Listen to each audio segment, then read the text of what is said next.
La France envisagerait des mesures de rétorsion après la décision des autorités burkinabées de rompre toute relation diplomatique avec la France. C'est ce que précise un communiqué de la France, un communiqué du ministère des Affaires étrangères français.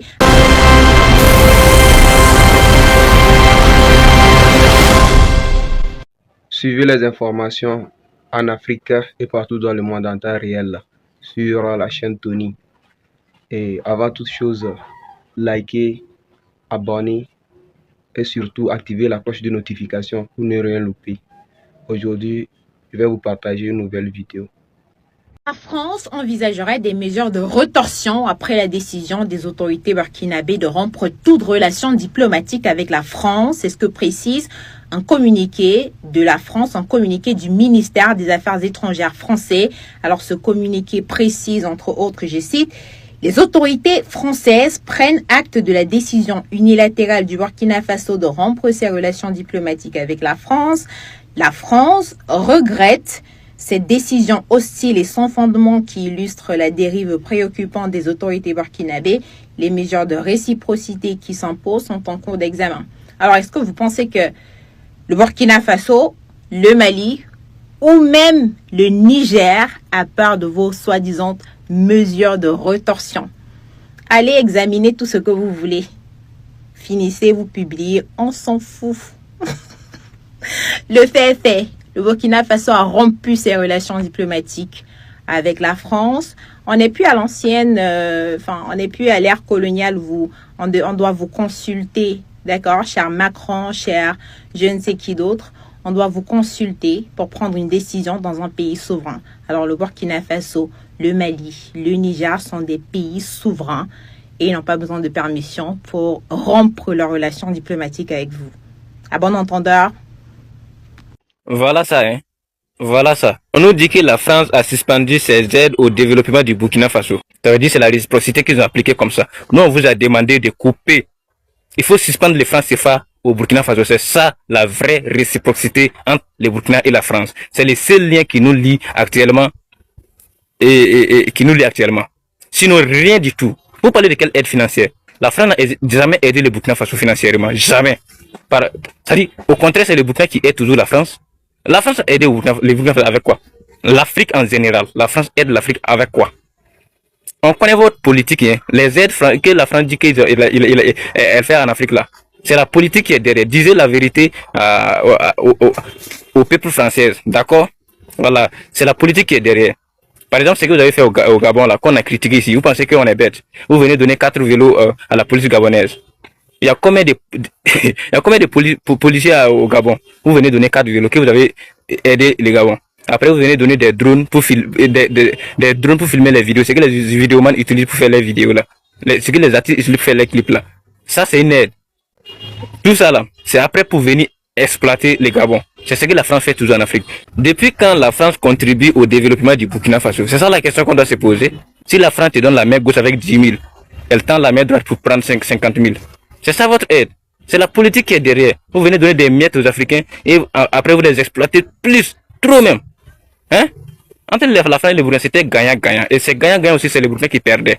Les ressources, c'est pour nous. Mais c'est vous exploitez ça. Vous partez, utilisez ça là-bas. Vous vendez tout, vous revenez nous donner des miettes ici. Que ces aides financières.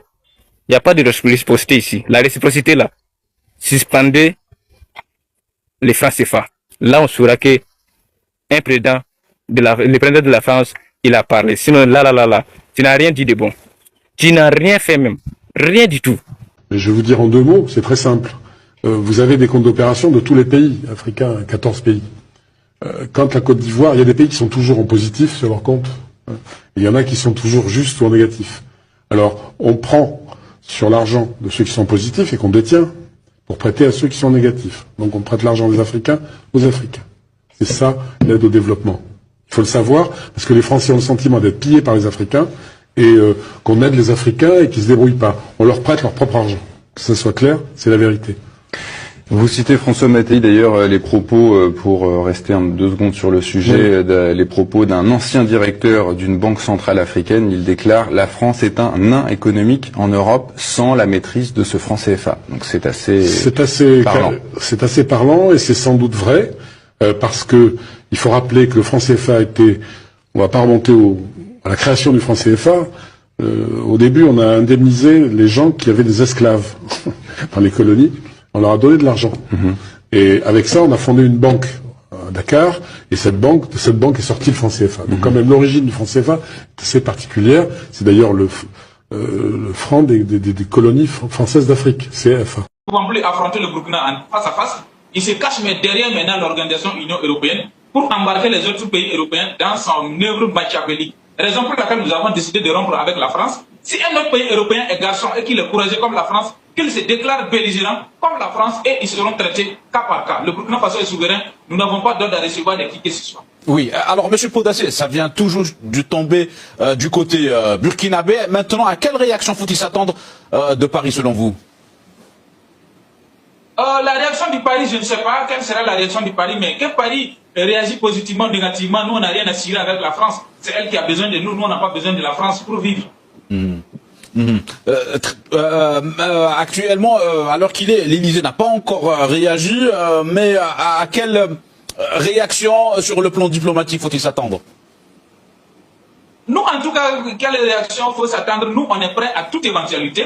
Et d'ailleurs, avant que le gouvernement ne prenne l'annonce au niveau de la PJP et beaucoup d'autres organisations, l'opinion publique nationale africaine et burkinabé en particulier, nous avons toujours demandé de fermer toutes les ambassades des pays de l'Union européenne, ainsi que pour la France. Et nous pensons que cela même a trop duré et cela vient à pic. Donc, quelle sera la réaction de la France? Nous, ça nous est égal. On dit qu'il y a un adage ivoirien qui dit en aussi, que Cabri mort n'a pas peur de couteau. Nous, nous sommes prêts à toute éventualité. Ça fait depuis 2015 que la France, à travers ses supplétifs terroristes, nous tue.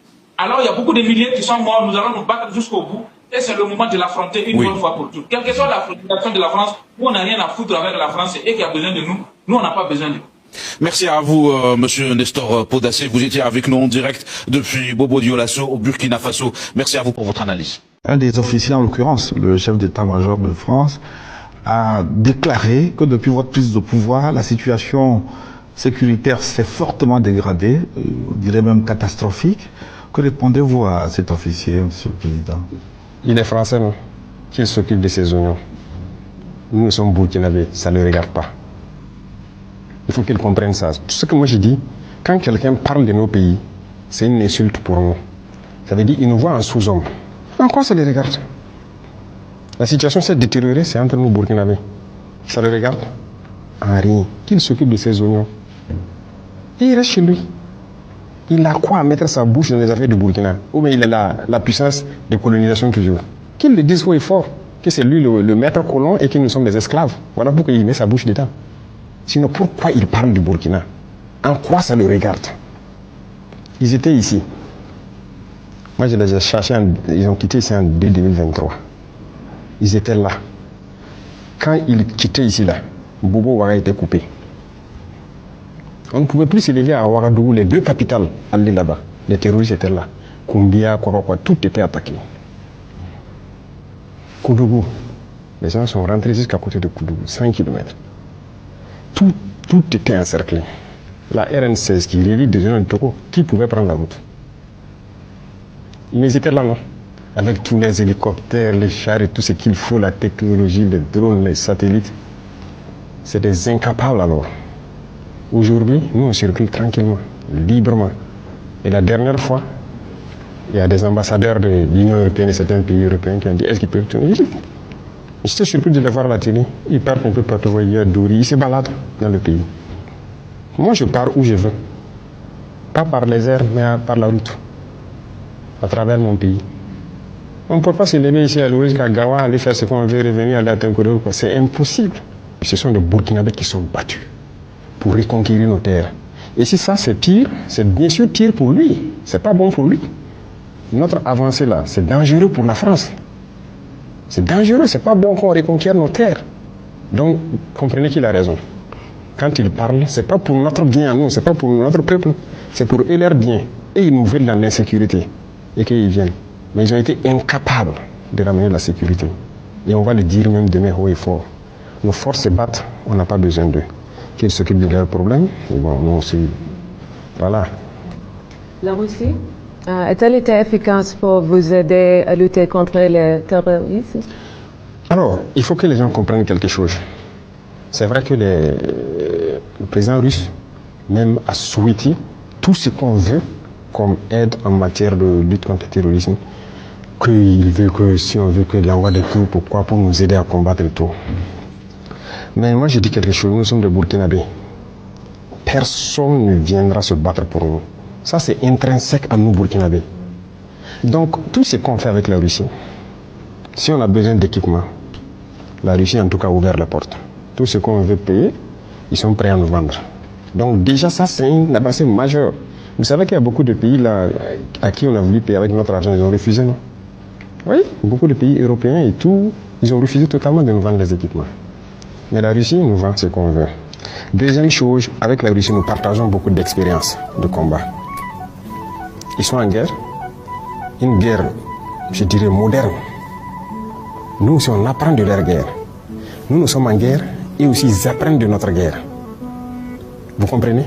Donc il y a un partage d'expériences. C'est un domaine assez restreint.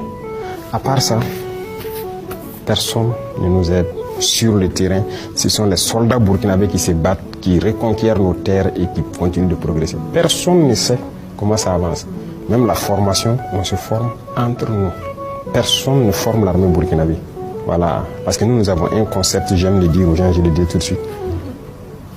Vous les Européens et autres, vos armées là, est-ce que c'est Dieu qui est venu vous montrer comment on fait la guerre? Est-ce que vous êtes plus intelligents que nous? On a le même cerveau. Donc nous aussi, on va développer la guerre avec notre guerre que nous avons. Personne ne vient nous former. Et personne ne sait faire mieux cette guerre que nous. Ça, je peux vous le dire. Si des armées européennes viennent ici affronter les terroristes dans nos conditions, ils vont mourir. C'est nous qui connaissons cette guerre, c'est nous qui la menons, c'est nous qui nous formons à faire cette guerre. Et il faut que les Africains arrêtent de croire que, comme si Dieu a envoyé un Messie pour apprendre aux autres comment faire la guerre, et c'est eux qui doivent venir nous apprendre. Pourquoi? On peut payer un équipement chez vous, qui est technologique, vous venez nous apprendre à utiliser l'équipement. Après ça, vous partez. C'est ce qui se passe avec les Russes, les Chinois, les Turcs, vous voyez, des drones, certains équipements avancés. Quand on paye, ils viennent, mais il y en a quelques mois, ils nous apprennent à utiliser l'équipement, et puis après ça, le contrat est fini, chacun rentre chez lui. Mais sur le champ de bataille, c'est burkinabé. Ce sont nos terres, et c'est nous, on va se battre pour nos terres. C'est ça la logique. Monsieur le Président, mais plus de 60% de Burkina Faso, soit la majorité du pays, est contrôlée par des djihadistes. Cette approche fonctionne-t-elle? Qui a dit ça? C'est vérité. Ah oui.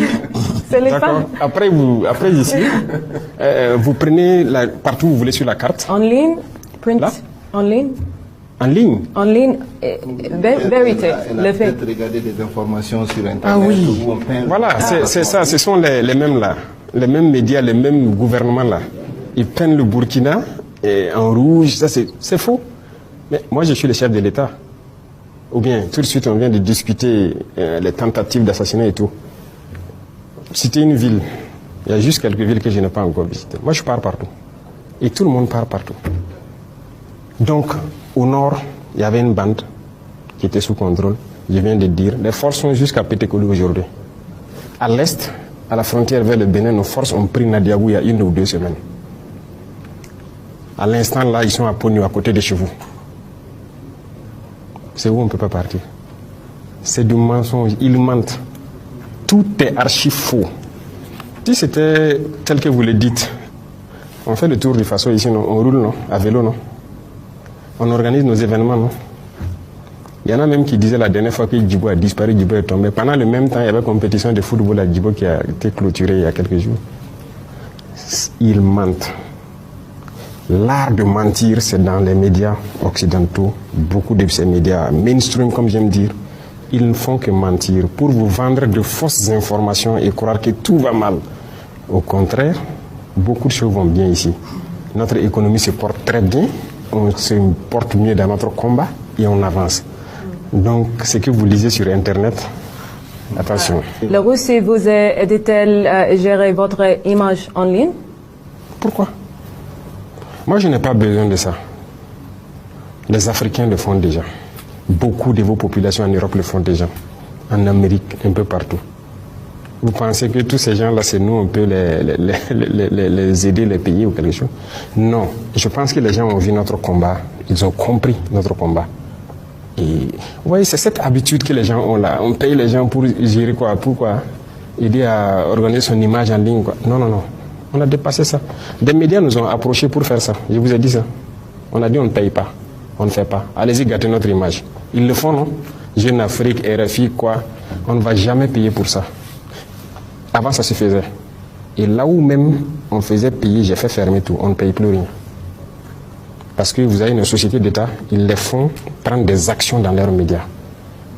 Action dans un média, ce n'est pas un retour. Vous investissez. J'ai fait arrêter tout. Chers amis, bonjour. Chers panafricanistes, je vous dis bonjour. Aujourd'hui, je vais parler du jeu extrêmement dangereux de la France pour la paix mondiale et ça ne date pas d'hier. Les dirigeants actuels sont les héritiers d'une France esclavagiste très raciste envers les Noirs et cela se ressent encore aujourd'hui dans leur politique envers notre continent. La France est le pays le plus esclavagiste des États occidentaux. Je vais vous énumérer quelques faits. Alors, ça a commencé par le Code noir. Voilà, j'ai un exemplaire de Louis Salamolens, le professeur de philosophie politique à Toulouse, et effectivement, qui a réussi un très bel ouvrage qui a évité justement que ça ne tombe dans l'oubli. Après le Code noir, il y a eu la dette colossale contre Haïti qui a mis le pays à genoux pour avoir voulu s'émanciper, prendre son indépendance et qui encore aujourd'hui a des effets extrêmement néfastes sur le pays. Après cela, il y a eu les différents putschs qui ont eu lieu dans les pays africains. Et l'un des derniers, c'est celui de la Côte d'Ivoire qui a ramené Alassane Dramane Ouattara au pouvoir. Sans oublier, parmi les putschs, l'assassinat de Kadhafi par Sarkozy. Et Sarkozy a réussi à rameuter les Américains et la Grande-Bretagne pour l'assassinat d'un dirigeant politique d'un État indépendant, ce qui aura des conséquences extrêmes sur le continent africain. Après l'assassinat de Kadhafi, Sarkozy va se lever et livrer des frégates aux bandes armées, parce qu'il n'y avait pas d'État en Libye, il n'y avait plus d'État en Libye. Et que vont faire ces bandes armées? C'est de couler les navires de migrants en Méditerranée. Après cela, Hollande va créer une scission au Mali en intervenant, couper le pays en deux, donner une partie aux Touaregs au nord, pour pouvoir continuer à exploiter les immenses richesses du Mali. Et autre fait, la chasse menée aux panafricanistes Nathalie Yamba, Franklin Nyamsi, Kémy Séba, qui font un travail monstrueux pour l'éveil des consciences des Africains. Et ça ne plaît pas à la France. La France qui se permet de prendre des décisions alors que Nathalie Yamb, elle est suisse, pour interdire le survol des territoires européens. Donc vous voyez que c'est la France qui a la manœuvre pour tout ce qui concerne l'Afrique noire, tout ce qui nous concerne, et c'est la France qui est à la manœuvre pour également la guerre en Ukraine. Tout ça parce que elle cherche à affaiblir le président Poutine et la Russie, qui aident les pays africains en leur livrant des armes et des hommes pour leur véritable indépendance. Donc, si je parle de ces faits, c'est pour montrer le rôle primordial de la France, parce qu'en général, on donne un rôle mineur à la France, alors que ce n'est pas vrai. C'est un rôle primordial. C'est la France qui est en dessous. C'est elle qui court partout pour l'Ukraine, pour réunir les fonds. C'est elle qui a fait le coup d'État à Orban pour pouvoir voter les 90 milliards. C'est elle qui a, c'est encore la France qui a déroulé le tapis rouge à Trump, qui l'a reçu de façon royale au château de Versailles pour l'inciter à revenir dans le jeu ukrainien et pour avoir son aide au niveau du Sahel. Voilà, tous ces faits montrent que, effectivement, il ne faut pas négliger le rôle de la France. Et je m'arrête là, je reviendrai et je développerai plus. Le gouvernement du Mali vient de publier la réaction suivante pour protester contre la violation de son territoire par les terro-journalistes. Je commencerai par vous donner lecture de la réaction du gouvernement du Mali avant de vous donner lecture de la chronique que cette réaction m'a inspirée afin que nul n'en ignore. Alors, que dit le gouvernement malien? Que dit le gouvernement malien pour dénoncer le fait de la violation de son territoire par un journaliste, eh bien de la presse, eh bien d'État saoudienne. Que dit le gouvernement malien? Nous y allons sans plus tarder. Je vais sur la page officielle du ministère des Affaires étrangères. Le ministère des Affaires étrangères et le ministère des Affaires étrangères et de la coopération internationale du Mali. Voici ce qui est dit. Le ministère des Affaires étrangères et de la coopération internationale de la République du Mali a notifié aux autorités du Royaume d'Arabie Saoudite sa vive désapprobation suite à l'entrée illégale sur le territoire malien de M. Ibrahim Mustafa, correspondant de la télévision d'État Al-Arabiya et de sa succursale Al-Hadat en violation flagrante de la souveraineté du Mali et en complicité avec des groupes terroristes. Le ministère a formellement récusé les informations mensongères et dénuées de tout fondement, publiées par le susnommé et dont l'objectif était de jeter le discrédit sur les forces de défense et de sécurité du Mali. Il a déploré ce manquement grave aux règles d'éthique et de déontologie journalistique et attiré l'attention sur le fait que de tels agissements inacceptables de la part de médias basés en Arabie Saoudite, pays frères et amis historiques du Mali, sont de nature à entacher les relations bilatérales entre les deux pays. Au regard de la gravité de tels comportements malveillants, passibles de sanctions, conformément à la réglementation en vigueur en République du Mali, le ministère des Affaires étrangères et de la coopération internationale réaffirme, par cette même occasion, qu'aucune action d'un pays qui violerait la souveraineté, l'intégrité territoriale ou l'unité du Mali ne sera tolérable.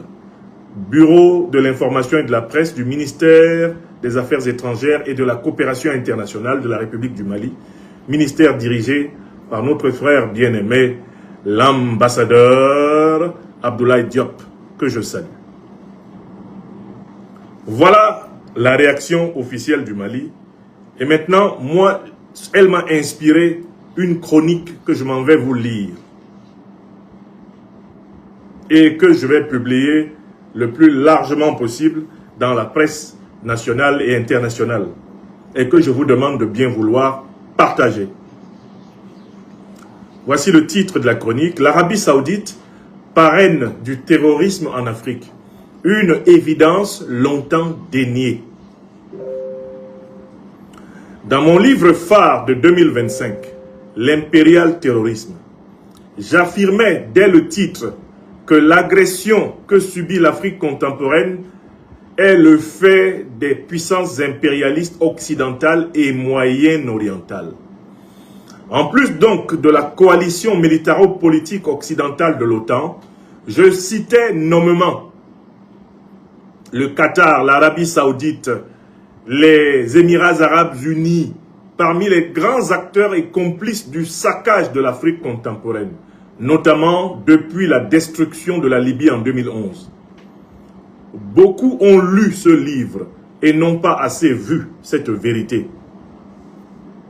J'ai le sentiment que les preuves mises en évidence concernant cette implication des pays du Moyen-Orient dans la déstabilisation de l'Afrique sont restées lettres mortes dans beaucoup d'esprits en Afrique.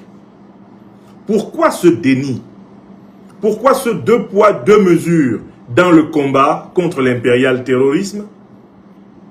En raison des liens d'amitié et de fraternité historique qui lient les pays moyen-orientaux, terres d'islam, avec de nombreux pays africains, notamment avec les pays d'Afrique de l'Ouest. C'est la principale raison. En Afrique subsaharienne, beaucoup d'entre nous ont choisi de maximiser la dénonciation de l'agression occidentale contre l'Afrique, tout en minimisant l'agression du Moyen-Orient. Alors même que les preuves abondent sur la corrélation, sur l'étroite complicité entre ces deux agressions. Pourtant, berceau originel de toutes les religions du monde, l'Afrique possède le droit et le pouvoir spirituel de souveraineté depuis la naissance du monde. Et c'est pour l'avoir oublié qu'elle est méprisée sur tous les autres continents. Oui, Africaines, Africains, il est temps de retrouver notre assise intérieure, notre spiritualité et notre tradition libre de toute allégeance à d'autres terres saintes que la nôtre d'abord. Berceau de l'humanité, l'Afrique mérite le rang de première de toutes les terres saintes de ce monde. Sans cette conviction fondamentale, l'Afrique ne pourra jamais se dresser, libre et souveraine, devant les autres civilisations. Heureusement, le temps de l'Afrique, malgré ses douleurs d'enfantement, semble venu. Avec l'acte de dénonciation diplomatique ferme et solennel que le Mali vient de publier ce 16 mai 2026 contre l'Arabie Saoudite, sonne enfin le glas de cette complaisance subsaharienne. Le Mali, toujours le Mali, grand pionnier de l'émancipation de la souveraineté africaine en ce siècle, ouvre le chemin de la rupture, de l'allégeance implicite de l'Afrique noire envers les puissances monarchiques du Moyen-Orient, alliées de l'impérialisme et du terrorisme occidentaux. La violation du territoire malien par les journalistes de la coalition impériale terroriste occidentalo-orientale est devenue un fait récurrent et banal depuis plusieurs années.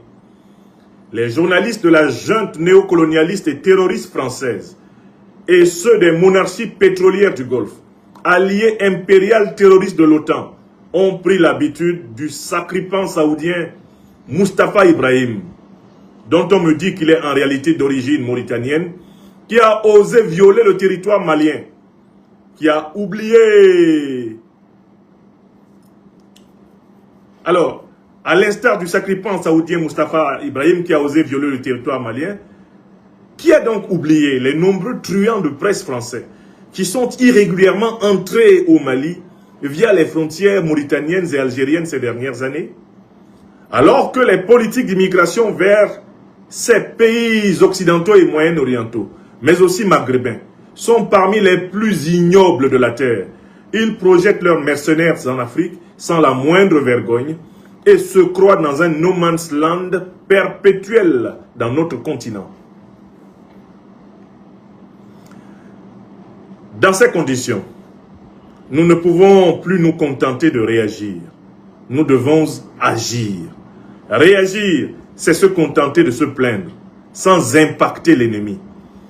Les services judiciaires africains doivent au minimum prendre les mesures suivantes.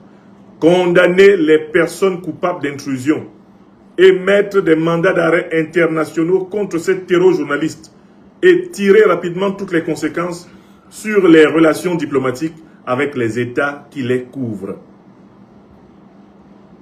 Il faut que des conséquences sévères sanctionnent toutes les violations de l'intégrité territoriale en Afrique, afin que notre terre, berceau de l'humanité, recouvre son rang ontologique et historique de première de toutes les terres saintes de l'humanité. Professeur Franklin Nathan Nyamsi, Wa Cameroun, Wa Africa, président de l'Institut de l'Afrique des Libertés, Bamako, le 17 mai 2026. Alors voilà la courte et poignante chronique qui m'a été inspirée par la formidable et la courageuse réaction du Mali. Le Mali qui ouvre à nouveau la porte d'une nouvelle émancipation africaine, c'est l'émancipation de cette Afrique-ci par rapport au Moyen-Orient. Depuis 2011, en effet, qu'on attaque l'Afrique, nous autres qui travaillons scientifiquement sur l'affaire, n'avons eu de cesse de dire à nos peuples, de dire à nos dirigeants que l'Afrique n'est pas seulement attaquée par l'OTAN, elle est également attaquée par le Moyen-Orient. Nous avons eu beau dire cela depuis maintenant une décennie. Nous n'étions pas écoutés par nos dirigeants. Nous n'étions même pas écoutés par nos propres populations. Maintenant, sur la table de tous les dirigeants politiques africains, sont posées les preuves flagrantes, irréfutables, incontestables, que l'attaque qui est menée contre l'Afrique par l'OTAN, dont notamment les États-Unis d'Amérique, la Grande-Bretagne et la France, cette attaque est menée concomitamment, en bonne intelligence, avec des monarchies du Moyen-Orient. Je les ai cités dans mon livre de 2025. Et j'ai cité les actes que ces monarchies ont posés. J'ai expliqué que ces gens-là étaient aux côtés de l'armée de l'OTAN pour détruire la Libye. J'ai expliqué que les deux principales organisations terroristes ont leurs chefs qui vivent librement dans les pays du Moyen-Orient. L'Arabie Saoudite, le Qatar, les Émirats Arabes Unis, le Koweït, le Bahreïn, sont des pays qui hébergent les dirigeants d'Al-Qaïda et de l'État islamique. Et tous nos dirigeants le savent. Tous nos dirigeants le savent. Et la quasi-totalité des dirigeants africains se taisent. Ils se taisent pourquoi? En raison du poids des relations historiques et notamment du poids de la communauté religieuse. Ça c'est un, mais également en raison du poids de l'argent saoudien sur les économies africaines. De l'argent qatari sur les économies africaines. Le poids de l'argent des monarchies pétrolières du Golfe sur les économies et les États africains est tel que beaucoup de dirigeants africains ferment leur bouche quand il faut parler du Moyen-Orient. Alors, pour moi, la question qui m'a inspiré la tribune que je viens de publier est la suivante. Mais écoutez, on a des pays qui nous ont fait plus de mal, historiquement, que l'Arabie Saoudite. On a des pays qui nous ont fait plus de mal historiquement que l'Arabie Saoudite, le Koweït et consorts. À savoir les pays de l'OTAN, parmi lesquels la France. On a le courage de les dénoncer. On a le courage de décrire les mécanismes de leur haute criminalité envers nous. Mais qui peut le plus, peut le moins. Si on peut dénoncer des pays qui nous ont fait le plus de mal depuis plus de 500, 600 ans, les mêmes pays, mais pourquoi ne pouvons-nous pas dénoncer avec le même courage, la même énergie, des pays moins puissants qui nous ont fait un mal comparable, peut-être pas identique, depuis plusieurs décennies, depuis plusieurs siècles, et qui recommence encore. Parce qu'il ne faut quand même pas oublier que la traite négrière ne fut pas seulement une traite occidentale, ce fut aussi une traite orientale. Et les principaux pays négriers du Moyen-Orient sont exactement les mêmes pays qui hébergent les chefs des organisations terroristes qui ensanglantent l'Afrique. La traite négrière arabe, la traite négrière moyen-orientale est le fondement du terrorisme arabe, du terrorisme moyen-oriental contre l'Afrique noire. C'est la même histoire. C'est la même histoire qui continue. Ce n'est pas un hasard si les monarchies du Moyen-Orient sont associées à l'OTAN contre nous. elles étaient déjà associées à l'OTAN contre nous pour commercialiser des centaines de millions d'Africains. Je vous rappelle que la traite négrière en Arabie, la traite négrière moyenne-orientale, a fait au moins autant de victimes que la traite négrière occidentale. Il vient de partir, mais il faut lire le livre de M. Ndiaye, Le génocide voilé. Un grand journaliste reporter sénégalais, Ndiaye, a fait un travail sérieux dans un ouvrage intitulé Le génocide voilé, pour rappeler à la mémoire des Africains la gravité des actes que les Moyen-Orientaux, les puissances moyen-orientales arabes ont commis contre l'Afrique. Il faut acheter ce livre. Je l'ai dans ma bibliothèque en France. Je ne l'ai pas ici à Bamako, mais je l'ai déjà lu. En quantité criminelle, il n'y a pas de différence entre ce que l'Occident a fait à l'Afrique et ce que l'Orient, le Moyen-Orient, a fait à l'Afrique.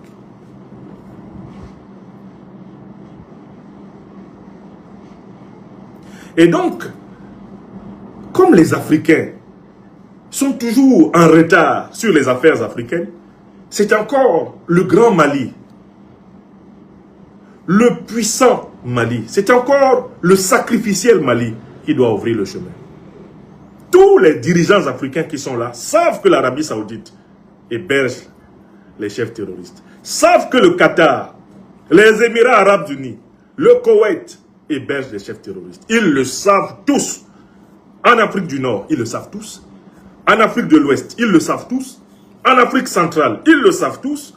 En Afrique de l'Ouest, ils le savent tous. Et dans toutes les diasporas cultivées de ce monde, on sait que l'Arabie Saoudite est une base du terrorisme international. De quelle nationalité étaient les terroristes qui ont frappé le World Trade Center aux États-Unis le 11 septembre 2001? Vous savez de quelle nationalité ils étaient? Tous des Saoudiens. Ce sont les Saoudiens qui ont frappé les États-Unis. Au lieu que les États-Unis d'Amérique aillent régler les comptes avec leurs alliés saoudiens, ils sont allés attaquer l'Irak. Est-ce que vous pouvez comprendre cela? Est-ce que ça a un sens? Est-ce que ça a un sens dans vos oreilles? Est-ce que vous comprenez la gravité de ce qu'ils ont fait? Est-ce que vous imaginez la gravité de ce qu'ils ont fait? Les Saoudiens attaquent les États-Unis attaquent les Irakiens. Il n'y avait pas un seul Irakien dans les avions qui ont frappé le World Trade Center, en tout cas parmi les pilotes. Aucun Irakien ne faisait partie des terroristes qui ont frappé, les Mohamed Atta, qui ont frappé les États-Unis. Au lieu que les États-Unis aillent faire la guerre au pays d'origine de ces gens, au pays d'où ils sont partis, au pays qui héberge leurs chefs, les États-Unis sont allés faire la guerre à l'Irak, profitant de l'attaque du World Trade Center pour mettre la main sur les réserves pétrolières de l'Irak. Vous vous en souvenez? Depuis combien de temps les enquêtes, les recherches, les ouvrages sur le terrorisme identifient les pays du Moyen-Orient là? L'Arabie Saoudite, le Qatar, les Émirats Arabes Unis, le Koweït, comme étant les temples des chefs terroristes. Depuis combien de temps? Mais depuis plus de 20 ans. Toutes les enquêtes convergent pour établir cela. Les Nations Unies le savent, l'Union africaine le sait, la CEDEAO le sait, la CEMAC le sait, la CEAC le sait, la SADC le sait. Toutes les institutions internationales savent que l'Arabie Saoudite, le Qatar, le Koweït, les Émirats Arabes Unis sont des parrains des groupes terroristes, en bonne entente avec leurs alliés de l'OTAN, c'est-à-dire des États-Unis, de la France, la Grande-Bretagne et consorts. Tout le monde le sait. Et il faut que ce soit le Mali qui le dise. Le communiqué malien du 16 mai est un grand tournant de prise de conscience et de responsabilité ici en Afrique. Parce que pendant longtemps, on a cherché, on n'a pas trouvé quelqu'un qui ait le courage du Mali. Ce que le Mali vient de faire, c'est qu'il vient de mettre les pieds dans le plat. Il vient d'appeler un chat un chat. Si le Mali a pris la responsabilité d'avertir l'Arabie Saoudite qu'un journaliste de la presse d'État saoudienne est venu violer le territoire malien en compagnie de groupes terroristes, c'est parce que sans doute nos autorités ici au Mali sont au courant de beaucoup plus de choses encore très graves qui sont faites avec la complicité de l'Arabie Saoudite contre le Mali. Si le Mali a pris la responsabilité de parler, de publier un communiqué, ça veut dire qu'il y a beaucoup d'autres choses qui sont sous le coude des autorités. Et ces choses qui sont sous le coude, nous on a, en tant que scientifiques, documenté ces choses-là depuis très longtemps. L'Arabie Saoudite, c'est une puissance terroriste. Alors, quel est le problème des Africains? Pourquoi les Africains n'ont pas le même courage pour dénoncer l'Arabie Saoudite et dénoncer la France? Parce que les Africains craignent, pour certains d'entre eux, qu'ils vont attraper une malédiction dedans. Alors que le terrorisme d'État saoudien est contraire à l'islam. Ce n'est pas parce que la terre sainte de l'islam, c'est l'Arabie Saoudite, que ceux qui dirigent l'Arabie Saoudite sont saints. Et c'est ça qu'on doit expliquer à nos frères musulmans, à nos sœurs musulmanes. Tout ce qui est saoudien n'est pas saint. C'est la même erreur qui a été commise dans le monde chrétien, où on est parti du principe que tout ce qui vient de Jérusalem, tout ce qui vient d'Israël est saint. Mais qui vous a dit que le gouvernement d'Israël est l'incarnation de la sainteté dont parle la Bible? Qui vous a dit que le gouvernement, le royaume d'Arabie Saoudite est l'incarnation de la sainteté dont parle le Coran? Ça n'a rien à voir. Ce sont des puissances politiques. Ce sont des puissances qui ont des intérêts géostratégiques et géopolitiques. Ce sont des puissances qui appartiennent à ce monde. Il ne faut pas confondre le Dieu que nous adorons tous, que les Bassa appellent Hilolombi, Nyambe, que les Arabes appellent Allah, que les Hébreux appellent Yahweh. Il ne faut pas confondre notre relation avec Dieu avec notre relation avec un État. Aucun État n'est Dieu sur cette terre. Aucun. Dans la Shahada musulmane, on dit d'ailleurs, il n'y a de Dieu que Dieu. Ça veut dire que l'Arabie Saoudite n'est pas Dieu. Et il faut que les musulmans africains se libèrent de ça. On peut être un musulman sans être sous allégeance envers l'Arabie Saoudite. Parce que l'Arabie Saoudite, c'est un État de ce monde. Ce n'est pas le royaume de Dieu. Et il n'y a qu'à voir ce qu'ils font pour vous rendre compte que ce n'est pas le royaume de Dieu. Ils sont associés aux pires criminels qui nous attaquent. Et on a du mal à les dénoncer parce qu'on pense que Dieu va nous punir, alors qu'ils ne sont pas Dieu. Mais alors, Africains, il n'y a pas d'État sur cette terre qui soit Dieu. On doit juger un État sur ses actes, non pas sur le fait que dans son territoire, il y a un endroit qui est important pour les croyants. Il faut mettre la religion musulmane à l'écart. À l'écart du royaume d'Arabie Saoudite. Regardez le royaume d'Arabie Saoudite tel qu'il est. Ce n'est pas parce qu'on est musulman qu'on doit être d'accord avec l'Arabie Saoudite. Et c'est ça le problème, c'est ça le blocage qu'il y a dans l'esprit de plusieurs de nos dirigeants et de notre population en Afrique. La confusion entre la religion et la politique. Confusion totale. À partir du moment où vous faites cette confusion, vous n'êtes pas capable de dénoncer avec courage le terrorisme saoudien, le terrorisme qatari, le terrorisme émirati. Vous ne pouvez pas. Parce qu'au moment où vous commencez à le dénoncer, vous pensez qu'on va penser que vous êtes en train de blasphémer. Mais alors les chrétiens, ils ne pourraient pas dénoncer le terrorisme français, le terrorisme américain, le terrorisme italien. Les chrétiens ne pourraient pas dénoncer le terrorisme occidental parce que il y a Saint-Pierre de Rome. Il y a le Vatican là-bas. Donc il suffirait de dénoncer le terrorisme français pour que le Dieu, un chrétien nous maudisse. Vous pensez cela?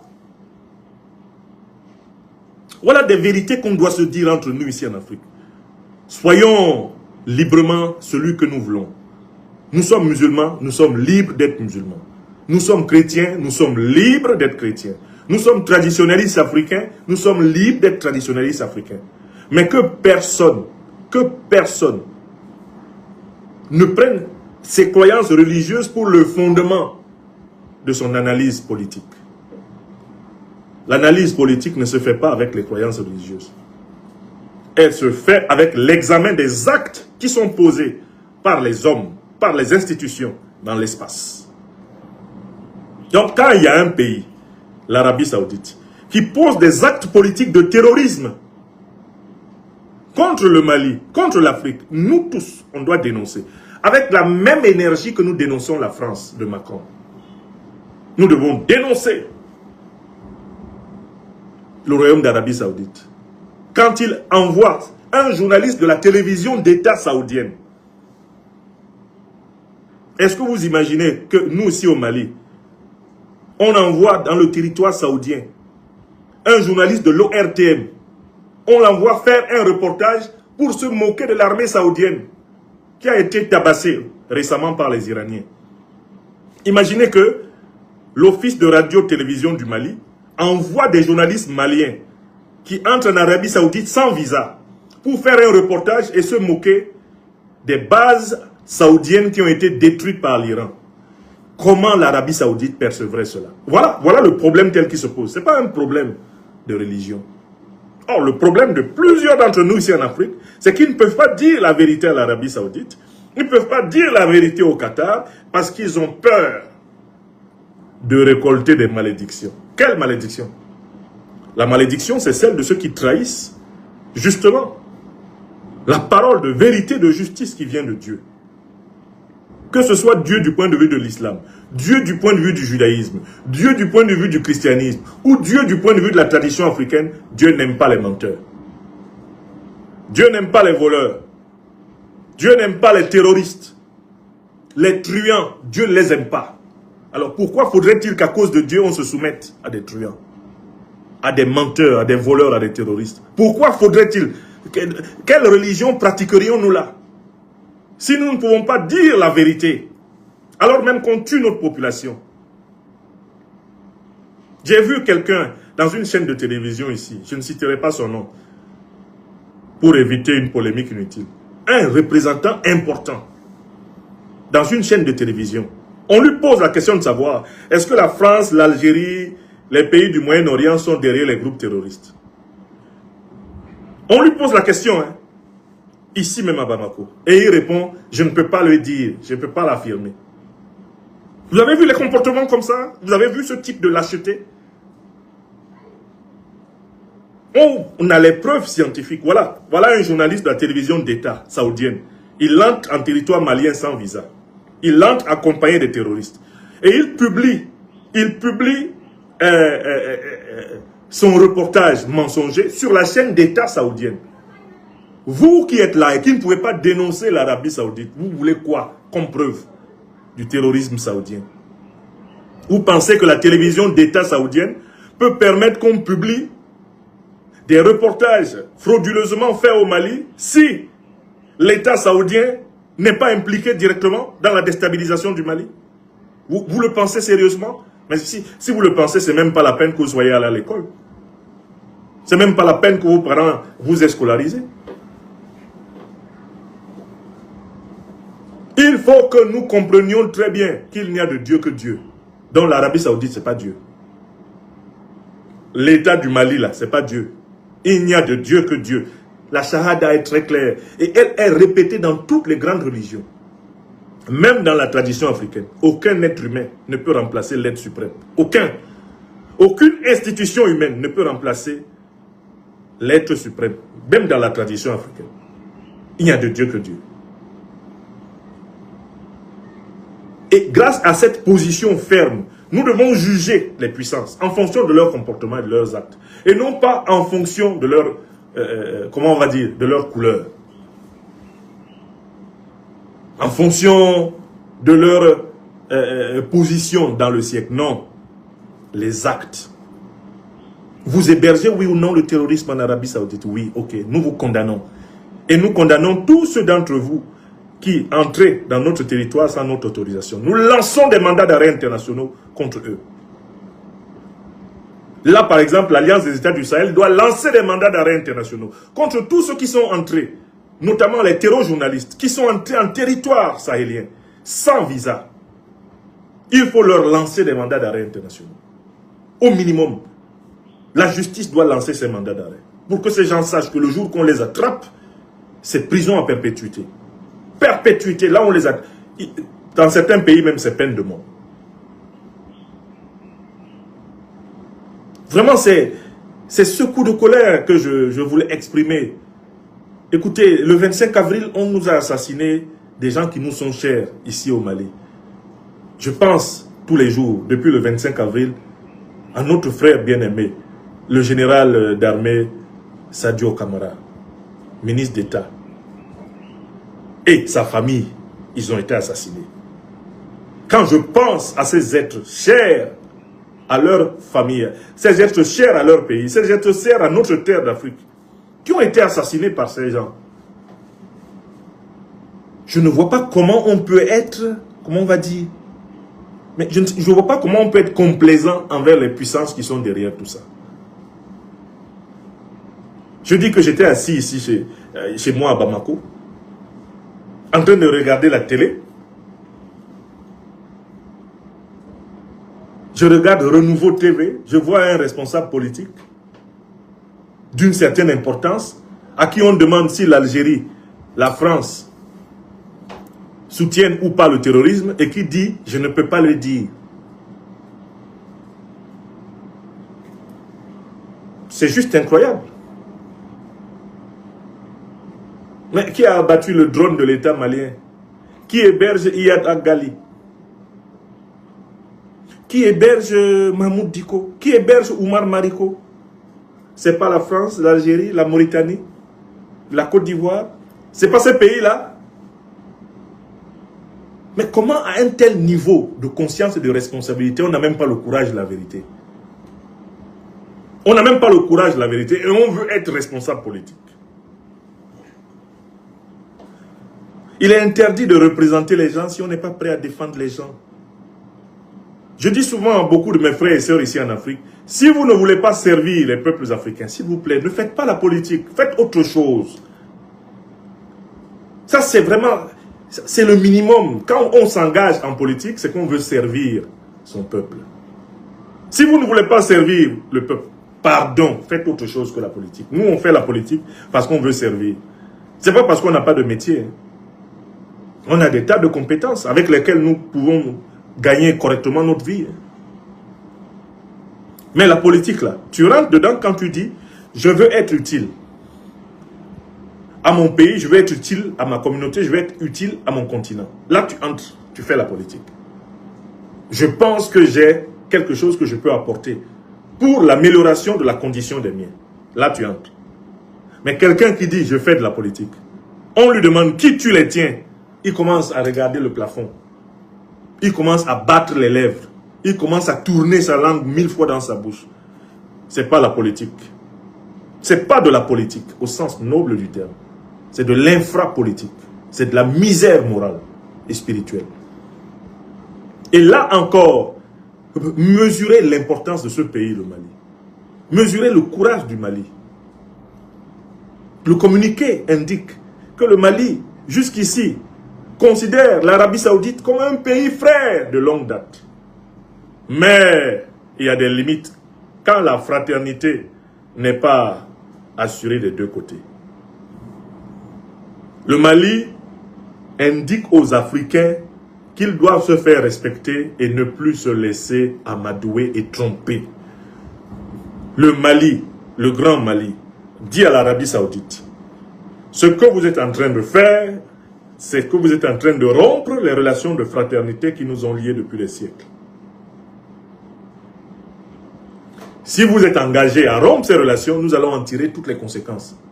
Nous allons les rompre nous aussi. Le dernier paragraphe du communiqué est très clair. Si vous continuez dans la direction que vous avez choisie depuis un moment, on va couper Ignam. Et cette parole malienne, si elle était reprise par tous les pays d'Afrique subsaharienne, est-ce que vous mesurez le niveau de respect que l'Afrique arracherait au Moyen-Orient? Toute l'Afrique subsaharienne est agenouillée devant le Qatar, agenouillée devant l'Arabie Saoudite, agenouillés devant les Émirats Arabes Unis. Quand nos dirigeants vont là-bas, ils perdent leur langue.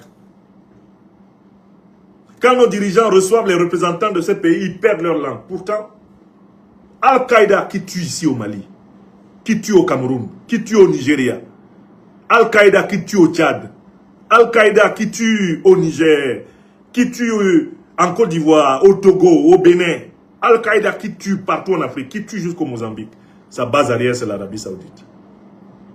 Sa base arrière, c'est le Qatar. Sa base arrière sont les Émirats Arabes Unis. De la même façon, l'organisation de l'État islamique, ses premiers financiers sont saoudiens. Aux côtés, tout naturellement, des Américains et de l'OTAN, qui travaillent en bonne intelligence avec ces groupes. Donc, comment c'est possible que nos dirigeants prétendent servir les intérêts de nos peuples et se taisent? Et il n'y a pas de conséquences diplomatiques contre les pays du Moyen-Orient, où résident les chefs des principales organisations terroristes chapeautées par l'Occident.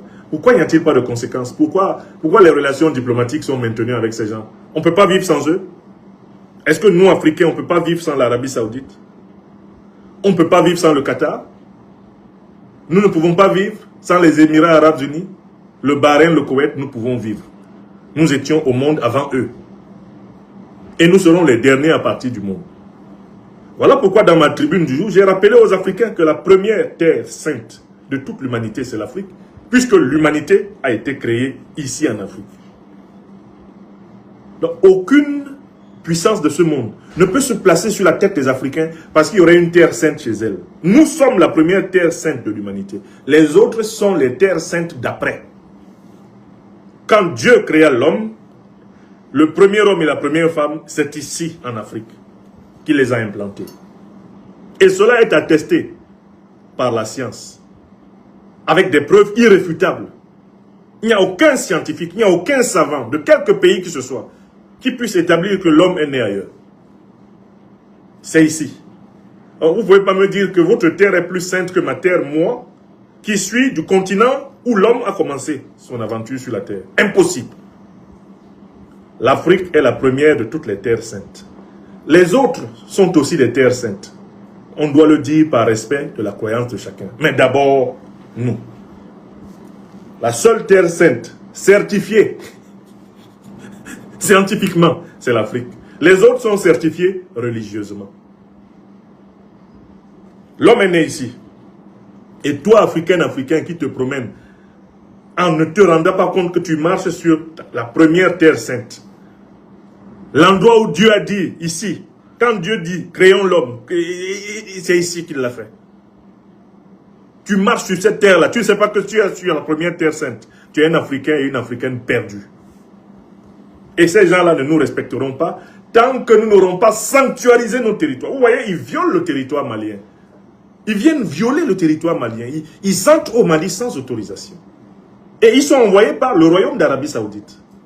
Si c'est nous, les Africains, qui entrions en Arabie Saoudite comme ça, c'est mort d'homme, bras coupés, pendaison. Est-ce que vous connaissez les mesures pénales en Arabie Saoudite? Allez étudier le droit pénal saoudien. Si on envoie un journaliste de l'ORTM faire ce que Mustafa Ibrahim, de la presse d'État saoudienne, est venu faire au Mali, voilà, il ne va pas revenir vivant. Son procès ne va même pas durer 1 heure. Si vous entrez en Arabie Saoudite pour faire ce que Mustafa Ibrahim, lui, il est venu faire ici au Mali, vous n'allez même pas survivre 1 jour après. Le procès ne va pas durer 1 heure. Chez eux là-bas, pendaison haut, tête coupée haut, bras coupés haut, exécution haut, c'est vite fait. Avant midi, tu es mort. Mais ici, quand on dit à nos dirigeants de réagir, ils se mettent à paniquer. Vous paniquez pourquoi? On est déjà dans le feu. La peur ne sauve pas. La peur peut alerter. La peur peut alarmer. Mais la peur ne sauve pas. On est déjà dans le feu ici, en Afrique. Ils sont venus jusqu'ici à Bamako tuer le numéro 2 de notre système de défense. Ce sont les mêmes là. C'est la bande à Ibrahim Mustafa. La coalition Al-Qaïda, État islamique, ukrainien, français, algérien, mauritanien, agent de Ouattara, agent de Talon, agent de Tinubu, cette coalition-là. Mais il y a les agents d'Arabie Saoudite dedans. Ce sont eux qui ont tué le général. Pendant que nous sommes assis là, et on fait semblant de ne pas voir, ce sont eux qui tuent les gens chez nous. C'est la coalition Otano-Moyen-Orientale. Et ça, il faut que tous les chefs de famille et toutes les mères de famille expliquent cela calmement à la maison, à leurs enfants. On doit avoir des moments où on rassemble les enfants à la maison et on leur explique le danger que nous courons dans le monde en tant qu'Africains. Il ne faut pas laisser les enfants sans explication. Ici en Afrique, en Europe, en Amérique, en Asie, expliquer aux enfants en quoi consiste le danger d'être africain sur la terre. Ne laissez pas les enfants au dépourvu. Ne laissez pas les enfants prendre les avions sans leur avoir expliqué sur les bases des leçons de l'histoire le danger d'être africain dans le monde.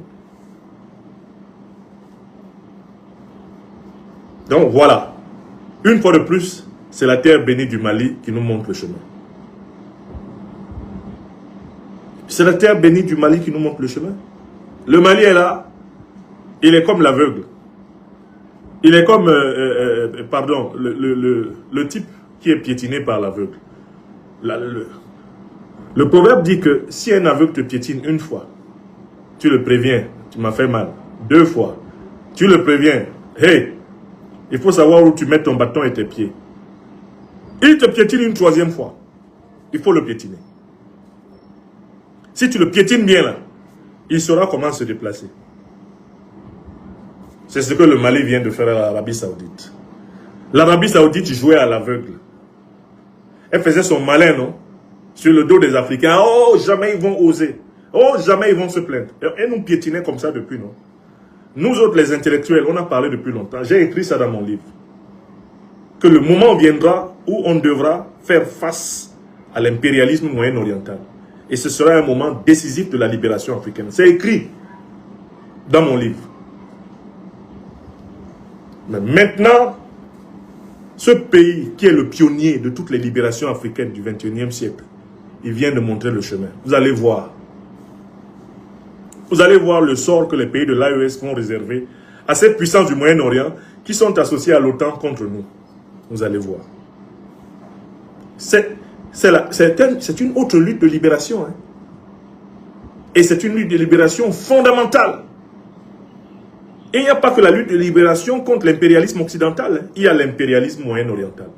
Et dans cette lutte de libération, il faut bien distinguer la politique de la religion. Si vous êtes soumis à des puissances étrangères à cause de la religion, libérez-vous. Aucun Africain ne doit se soumettre à une puissance étrangère pour des raisons religieuses. Nous sommes musulmans, nous sommes chrétiens, nous sommes traditionnalistes. Mais ça ne veut pas dire que nous sommes soumis à une quelconque puissance étrangère à l'Afrique. Hors de question. Il faut distinguer les deux. C'est ce pourquoi j'insiste là. Ce commentaire que je fais de ma chronique, c'est pour que vous compreniez très bien l'enjeu. Parce que la manipulation dont nous sommes victimes, elle vient du fait que on essaye de nous créer un sentiment de culpabilité de type religieuse. L'Occident ne parvient plus à le faire. Parce que les dirigeants occidentaux sont anti-chrétiens. Ouvertement anti-chrétiens. C'est des pervers. Leur religion, c'est désormais la secte d'Epstein. Hein, ce sont des Epsteiniens. Pour les dirigeants occidentaux, même quand Donald Trump dit qu'il vient défendre les chrétiens au Nigeria, ça fait rigoler tout le monde. Parce qu'on sait que Trump n'est pas chrétien. Trump lui-même le sait. Il se fout du christianisme comme de l'an 40. Mais les Moyen-Orientaux, les dirigeants Moyen-Orientaux jouent un double jeu avec nous. Ils se cachent derrière la casquette de la religion musulmane pour nous planter des coups de poignard dans le dos. Et beaucoup de nos populations en Afrique ont du mal à prendre position ferme contre eux parce qu'ils craignent des sanctions qui seraient de type religieux. Or, même ces gens-là, ils ne sont pas différents des dirigeants occidentaux. Les monarques saoudiens, qataris, etc. là, sont des ennemis d'Allah, au nom de Dieu. Leur pratique est aux antipodes de ce que requiert même l'islam. C'est comme Donald Trump. Mais ce sont les alliés de Donald Trump. Vous avez vu comment ils ont attaqué l'Iran ensemble? Vous avez vu comment, aux côtés d'Israël, ils ont laissé massacrer le peuple palestinien? Vous voyez comment eux-mêmes d'ailleurs, ils peuvent boire tous les litres de whisky du monde. Et si on attrape un pauvre type qui a bu du whisky dans le riz, on lui coupe un bras. Nous avons tellement d'éléments qui nous permettent de penser que un musulman, une musulmane peuvent pratiquer leur religion sans se soumettre au royaume d'Arabie Saoudite. Et en Afrique, c'est ça l'enjeu.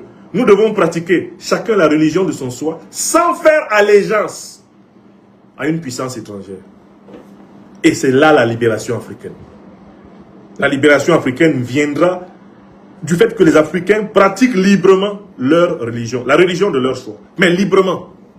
Librement. Certains qui n'ont pas compris l'importance de la liberté de croyance vont jusqu'à dire on doit interdire telle ou telle religion. Si vous interdisez une religion, vous tombez dans le piège qui nous est tendu. Interdire une religion, c'est faire des pratiquants de cette religion des martyrs. Et vous allez renforcer leurs convictions. Il faut laisser chacun, au contraire, pratiquer sa religion. Mais interdire les allégeances à des puissances étrangères au nom de la religion. Et c'est ça le problème.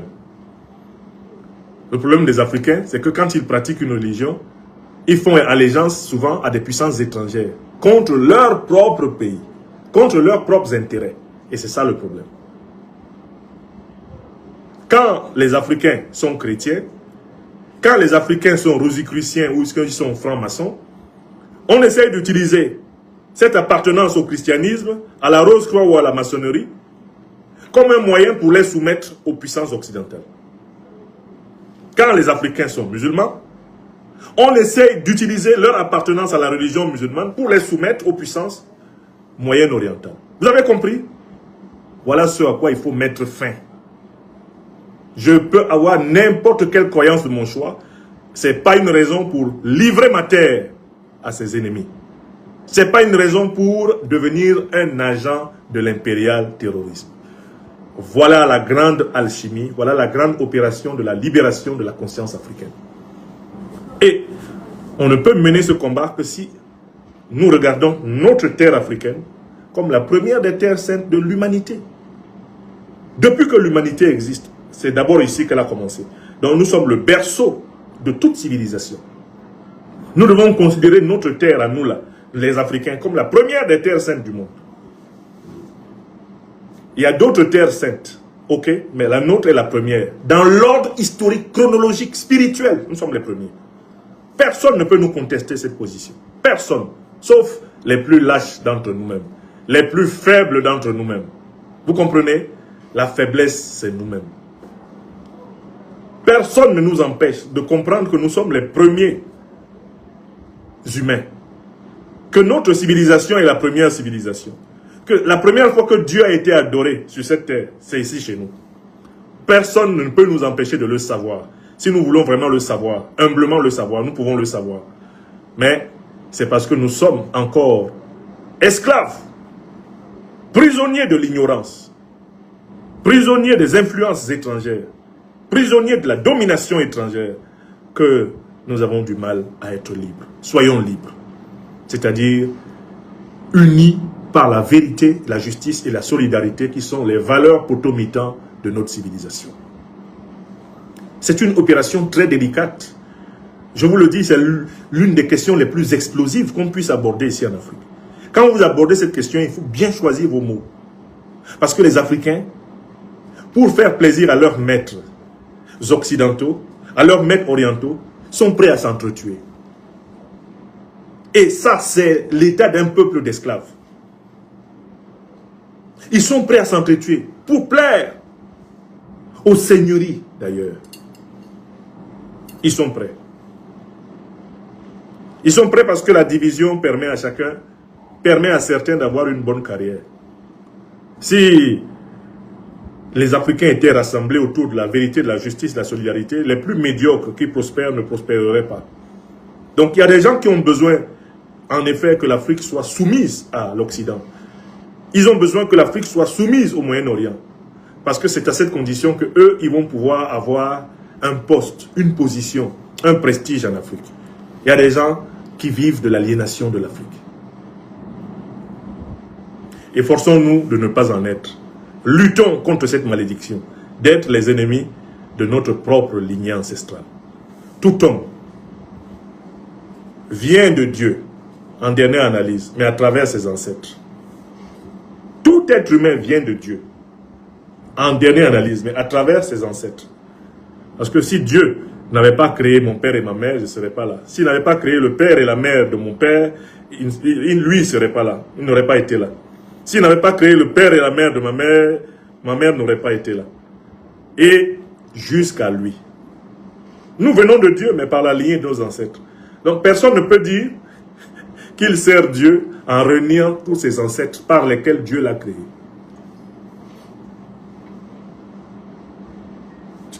Et voilà pourquoi toutes les traditions disent « Respecte ton père et ta mère, et ainsi tu seras béni par le Tout-Puissant. » Dieu même t'a créé à travers eux.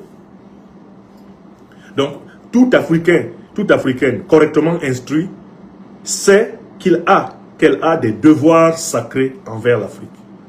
Et ces devoirs sacrés sont une condition même de l'agrément de notre âme auprès du Tout-Puissant Créateur. Celui qui méprise son propre peuple, eh bien, qu'il n'espère pas, celui qui méprise son propre peuple, qu'il n'espère pas, eh bien, le salut divin. Mes chers amis, voilà vraiment à chaud, du fond du cœur, ce que m'a inspiré la grande réaction du Mali. Je vous demande de vous joindre à moi pour féliciter la République du Mali pour le courage qu'elle a eu d'ouvrir le chemin en délivrant un carton jaune à l'Arabie Saoudite, puissance parraine du terrorisme. Le Mali montre le chemin du courage, de la vérité, le chemin de la solidarité africaine. C'est le rôle du Mali. Et c'est pour cela que les terroristes occidentaux, les terroristes moyen-orientaux veulent détruire à tout prix le Mali. Parce que c'est une terre de vérité, c'est une terre de courage. Le président Assimi Goïta et ses compagnons ouvrent à chaque fois le chemin pour beaucoup d'entre nous. Ils disent tout haut ce que beaucoup d'entre nous ici, eh bien, pensaient tout bas. Ils assument une politique de vérité et de justice. Et ça s'appelle le sacerdoce, le grand service, le véritable service du peuple. Qu'ils soient bénis. Qu'ils soient bénis, les dirigeants du Mali Koura qui assument de dire la vérité maintenant à l'impérialisme moyen-oriental. Plus rien ne sera comme avant, dès lors que nous sommes capables d'avertir tous ceux qui veulent nous asservir que nous ne nous soumettrons plus. Que chacun, une fois de plus, c'est mon mantra du jour, pratique la religion de son choix. Que chacun aille vers Dieu par le chemin qui lui plaît. Mais que nul ne se soumette à une entité terrestre contre son peuple, contre sa patrie. Car vous perdrez dans cette affaire-là Dieu et votre patrie. Voilà l'axe à partir duquel nous pouvons ouvrir un nouveau chantier de libération africaine. La libération spirituelle de l'Afrique signifiera que les Africains pratiqueront librement la religion de leur choix. Ils seront musulmans, ils seront chrétiens, ils seront traditionnalistes, mais jamais anti-africains. Jamais anti-africains, jamais associés aux ennemis de l'Afrique. Voilà la libération spirituelle à laquelle nous aspirons. Une libération spirituelle dans le respect du pluralisme des croyances et de la souveraineté de l'Afrique. Tout pluralisme des croyances qui n'est pas accompagné du respect de la souveraineté de l'Afrique est une aliénation. Toute religion qui suppose que je fasse allégeance à une puissance étrangère pour que mon peuple demeure esclave, ce n'est pas la religion de Dieu. C'est une déviation. C'est une perversion. C'est une apostasie. Dieu ne veut pas que je sois l'esclave d'un homme. Dieu ne veut pas que mon pays soit attaqué et pillé. Dieu ne le veut pas. Dans aucune religion, Dieu ne le veut. Et celui qui veut d'un tel Dieu veut de sa propre mort. C'est son propre suicide qu'il veut. Et le suicide de sa communauté. Que Dieu nous éloigne, qu'il nous épargne d'une telle ignominie.